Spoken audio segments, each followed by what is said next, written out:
Good afternoon, everyone. Today I am going to talk about the festival of Holi and one of the most colorful and joyful festivals celebrated in India.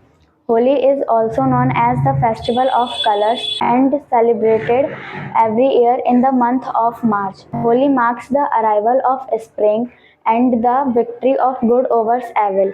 It is the story of Prahlad and Holika, which teaches us that good always wins. People celebrated Holi by playing with colors, dancing, singing, and enjoying delicious sweets like gujia and thandai. On the day of Holi, everyone gathered with their friends and family. They smear each other with bright colors and splash water. It is the day when everyone forgets their differences and come together to celebrate the happiness and love.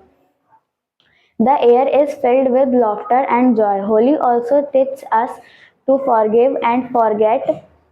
We should celebrate Holi in safe and eco-friendly a way by using natural colors and avoiding waste. Thank you.